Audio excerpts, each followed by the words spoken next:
Hello friends, live on earth channel में आपका स्वागत है। तो आज हम देखेंगे मुख्य प्रश्न जो कि एग्ज़ाम में अक्सर पूछे जाते हैं और घुमा फिरा के यही प्रश्न बार बार आते हैं। तो देखते हैं कि कौन सी है।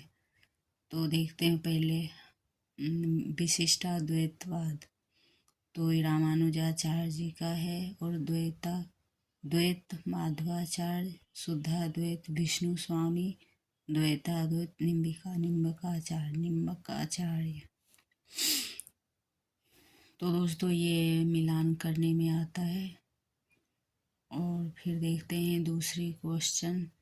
मैं नारी सौंदर्य को संसार की सबसे अधिक विकसित प्रभावोत्पादनी शक्ति मानता रहा। यह कथन किन उपन्यास का है? तो बाणभट्ट की आत्मकथा यारी प्रसाद द्विवेदी जी का है।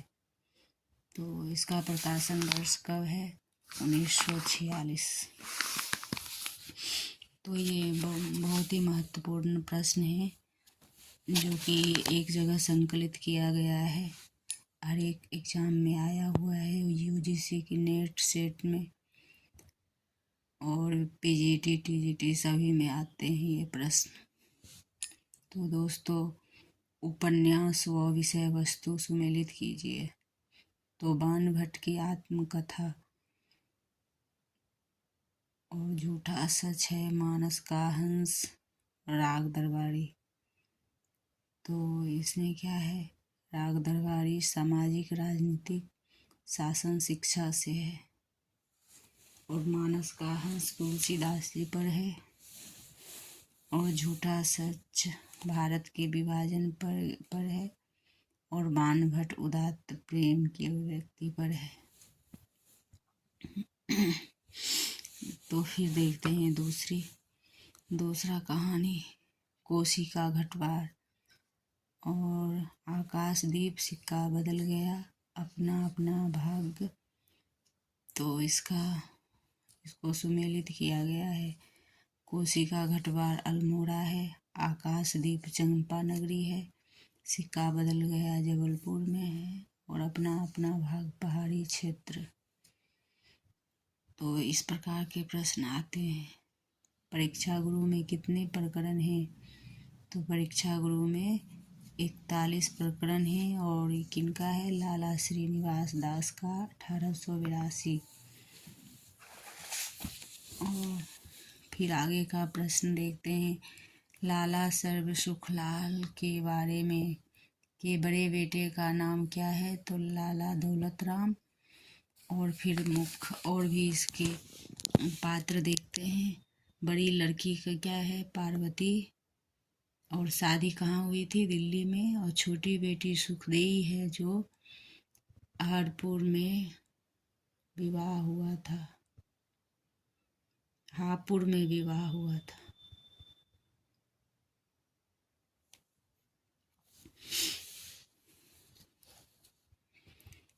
तो फिर आगे का प्रश्न देखते हैं कि उपन्यास का प्रमुख पात्र है तो तथा मेरठ का एक प्रतिबनिया है जो समय पर उपन्यास की कथा को बढ़ाने में महत्वपूर्ण भूमिका निभाता है। देवरानी जेठानी की कहानी उपन्यास में यह कथन किस पात्र को इंगित करता है?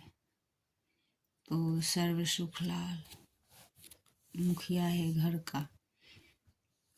ये देवरानी जेठानी कहानी में दया उनकी मुझ पर अधिक वित्त से जो मेरी कहानी पढ़े चित्त से रही भूल मुझसे जो जिससे कही बना अपनी पुस्तक में लेवे वहीं दया से कृपा से क्षमा से रति से छिपावे गुणा को भले प्रीति से किस उपन्यास की भूमिका में लिखा गया है? तो फिर ये पात्र क्या है इसके? तो देवरानी जेठानी में है।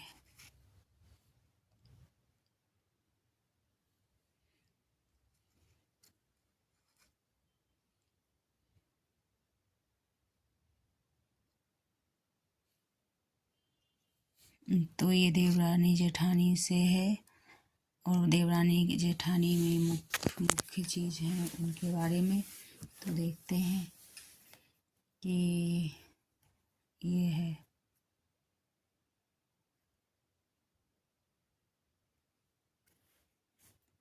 में लिखा गया है, तो देखो पहले इसको मैं क्लियर करती हूँ। दया उनकी मुझ पर अधिक वित्त से, जो मेरी कहानी पढ़े चित्त से रही, भूल मुझसे जो इसमें कही, बना अपनी पुस्तक में लेवे वही, दया कृपा से क्षमा से रति से छिपावे, बुरा को भला प्रीति से, किस उपन्यास की भूमिका में लिखा गया है। तो देवरानी जेठानी की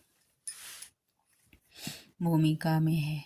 और बंटवारे में दुकान मिलता है दौलत राम को। और क्या है, सर्व सुखलाल तो मुखिया होता है, और पुत्र दौलत राम होता है। छोटा बेटा रेलवे में काम करता है, और ज्ञानू जेठानी है, आनंदी देवरानी है। तो यह देवरानी जेठानी के पात्र हैं, ऐसे वर्णन किया गया है, क्योंकि याद करने में आसानी होती है। और पार्वती सुखदेवी पुत्री है। तो देखते हैं देवरानी जेठानी के बारे में और कुछ बातें। देवरानी जेठानी कहानी उपन्यासकार है। कौन है? गौरी दत्त, पंडित गौरी दत्त। और प्रथम उपन्यास किसने माना है? तो डॉक्टर गोपाल राय, रामचंद्र शुक्ल, निर्मल जैन। परीक्षा गुरु को प्रथम उपन्यास माना है। और प्रथम इनको गौरी देवरानी जेठानी को डॉक्टर गोपाल राय ने माना है।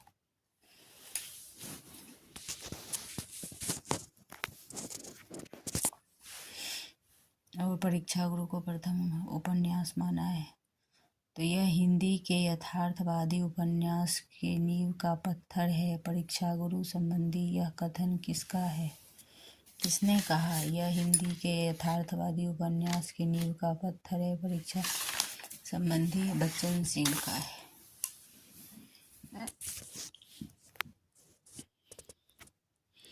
शेखर एक जीवनी उपन्यास किस जगह से प्रकाशित किया था? तो बनारस से। अज्ञेय का है वो 40 और 44, 1940 और 44। शेखर एक जीवनी। तो दोस्तों देख रहे हैं मेन पॉइंट है। परीक्षा के दृष्टि से बहुत ही महत्वपूर्ण है। ये चुना हुआ मुख्य तथ्यों के साथ है, जो कि एक जगह संकलित किया गया है। अविश्वसनीय होने से कुत्ता, सूअर, चूहा, दुर्गचित्र, कृमि, कीट होना अच्छा है। यह कथन शेखर किसके प्रभाव से कहते हैं? माँ के विरोध में कहता है शेखर। ये प्रश्न है कि अविश्वसनीय होने से कुत्ता, सूअर, चूहा, दुर्गचित्र, कृमि, कीट होना अच्छा है। यह कथन शेखर किसके प्रभाव से कहता है? तो माँ के विरोध में कहता है। बाहर आकर मेरा बहुत कुछ कहीं गया, भीतर मैं तुमसे अपने से एक ही देखता था। अब लगता है कि मुझे तुम्हें दोबारा पहचानना है, तुम मेरी परिचित नहीं हो। कथन किसके लिए कहा गया है? शशि के लिए। फिर से देखते हैं दोस्तों। बाहर आकर मेरा बहुत कुछ कहीं गया, भीतर मैं तुमसे अपने से एक ही देखता था। अब मैं लगता है कि मुझे तुम्हें दोबारा पहचानना है, तुम मेरी परिचय नहीं हो। कथन किसके लिए है? तो शशि के लिए है। तो दोस्तों ऐसे ही प्रश्न आते हैं एग्जाम में 20 से उठाकर, जो कि हर समय कंफ्यूज करते हैं। शेखर एक जीवनी के बचपन या बाल्यावस्था में किस विचारक का प्रभाव था? तो गांधी जी का प्रभाव था। माता पिता द्वारा बिना क्रोध के निर्माण दुरस्त भाव में पिटकर उनके मानसिक क्षेत्र में सदा के लिए एक दरार सी फट जाती है। उपन्यास में कौन सा पात्र इस कथन के अनुकूल आचरण करता है? शेखर। और शेखर कितने वर्ष की आयु में शशि से प्रथम बार मिला था? तो 4 वर्ष में। 4 वर्ष की आयु। अज्ञे ने अपने किस निबंध संग्रह में शेखर एक जीवनी पर लगाए गए आक्षेप का उत्तर दिया?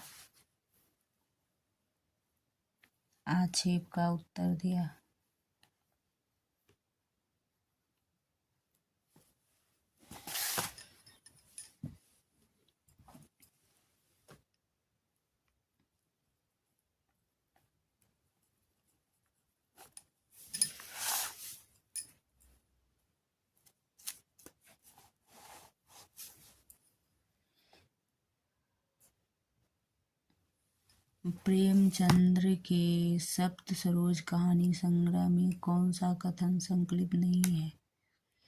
तो नमक का दरोगा। अज्ञे ने अपने किस निबंध में शेखर एक जीवनी पर लगाए गए आक्षेप का उत्तर दिया? तो दोस्तों इसका आंसर मैं बाद में बताऊंगी। अभी ये देखो मिस हो गया है। प्रेमचंद्र के सप्तसरोज की कहानी में कौन सा कथन सम्मिलित है? तो नमक का दरोगा नहीं है।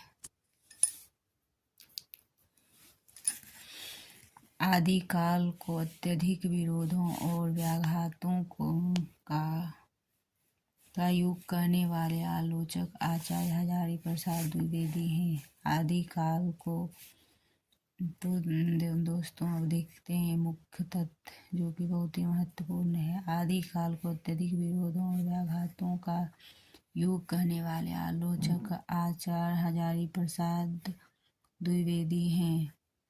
आदिकाल को अपभ्रंश का बढ़ाव या विकसित रूप कहने वाले आलोचक हजारी प्रसाद द्विवेदी डॉक्टर नगेंद्र ने भी इसका समर्थन किया। आदिकाल या हिंदी का प्रथम रचना देवसेन की रचना सर्वकाचार्य 1933 ईस्वी में है। अपभ्रंश में करवक पद्धति का प्रयोग करने वाले दूसरा कवि स्वयंभू हैं। स्वयंभू ने पयमचर्यो स्वयं लिखा है। हिंदी में दोहा चौपाई करवक पद्धति का उपयोग करने वाले प्रथम कवि सरहपा थे। अपभ्रंश ने 84 सिद्धों का उल्लेख सबसे पहले ज्योतिश्वर ठाकुर के वर्ण रत्नाकर से प्राप्त होता है। 84 सिद्धों में प्रथम सिद्ध सरहपा थे और सिद्धों का चरमोत्कर्ष का काल 8वीं से 13वीं शताब्दी के मध्य था। तो देखते हैं दोस्तों एक जगह मुख्य तथ्य संकलित है और साधना की दृष्टि से लुईपा को माना है सर्वश्रेष्ठ। और 84 सिद्धों में साधना की दृष्टि से सबसे ऊंचा स्थान लुईपा को माना जाता है। इनकी साधना का प्रभाव देखकर उड़ीसा के शासक और मंत्री उनके शिष्य बन गए। सिद्ध साहित्य का पता लगाने वाले प्रथम विद्वान कौन थे? हरप्रसाद शास्त्री। और सिद्धों में सबसे बड़े और अधिक रचनाएं लिखने वाले कवि कन्हप्पा थे। उन्होंने कृष्णप्पा के नाम से भी जाना जाता है। उन्होंने 74 रचनाएं लिखी। सिद्धों में 4 योगिनियाँ थी। इनके नाम इस प्रकार हैं: लक्ष्मीकारा, मणिभद्रा, कनकलापा, मेखलापा थे। सिद्धों में सहज ज्ञान और महासुखवाद के प्रवर्तक सरफा को माना गया है। नाथ पद के प्रवर्तक मच्छेंद्र नाथ थे। नाथ साहित्य के प्रवर्तक गोरखनाथ थे। मिस्र बंधुओं ने गोरखनाथ को हिंदी का प्रथम गद्य लेखक माना है। आदि काल में सर्वाधिक गद्य गोरखनाथ में ही लिखा है। नाथ पंथ में हठ योग, साधना प्रणाली और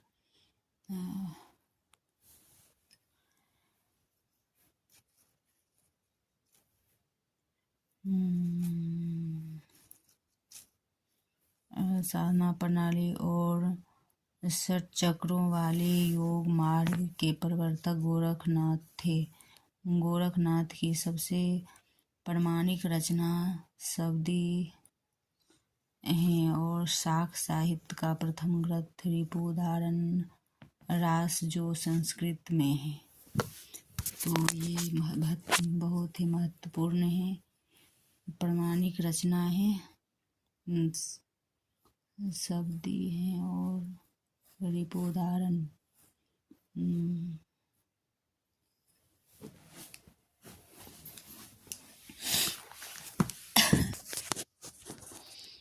हिंदी में रास परंपरा का सबसे प्रथम शालिभद्र सूरी की रचना है। भारतेश्वर बाहुबली रास 1184 ईस्वी में। भारतेश्वरी बाहुबली रास 1184 ईस्वी। और ब्रजसेन सूरी की एक अन्य रचना इसी नाम से है, भारतेश्वर बाहुबली घोर रास 1168 ईस्वी में। अपभ्रंश का प्रथम महाकाव्य पांचजन्य है। हिंदी का प्रथम महाकाव्य पृथ्वीराज रासो है और प्रथम कवि महाकवि चंद्रवरदाई है। आदिकाल या हिंदी का प्रथम रचना देवसेन की रचना सर्वकाचार्य 1933 है। रास परंपरा का पहला ऐतिहासिक महाकाव्य शालभद्र सूरी द्वारा रचित पंच पांडव चरित्र रास है 1191 ईस्वी में। अपभ्रंश का प्रथम महाकाव्य पांचजन्य है। हिंदी का प्रथम महाकाव्य पृथ्वीराज रासो है और प्रथम कवि महाकवि चंद्रवरदाई। पृथ्वीराज रासो महाकाव्य पिंगल शैली में लिखा गया है। यह ब्रज भाषा का वह रूप है जिसमें राजस्थानी बोलियों का मिश्रण है। रासो परंपरा की प्रथम रचना दलपत विजय है। रासो ग्रंथ का परंपरा खुमान रासो 9वीं शताब्दी में है। रासो ग्रंथ की परंपरा की समाप्ति हमीर रासो से मानी जाती है। अपभ्रंश की रचनाओं की समाप्ति नल भाट की रचना है विजयपाल रासो से मानी जाती। पृथ्वीराज रासो का सबसे बड़ा समय कनवज युद्ध है जो पृथ्वीराज रासो का मूल कथानक माना जाता है। पृथ्वीराज रासो का सबसे बड़ा समय है कनवज युद्ध जो कि पृथ्वीराज का।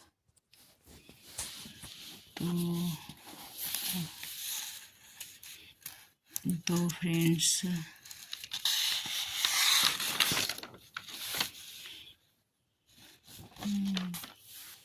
तो दोस्तों इस प्रकार से मुख्य पॉइंट और मुख्य तथ्य चाहिए तो लाइक एवं सब्सक्राइब कीजिए। धन्यवाद। और आगे के प्रश्नों के लिए लाइक एवं सब्सक्राइब कीजिए। धन्यवाद।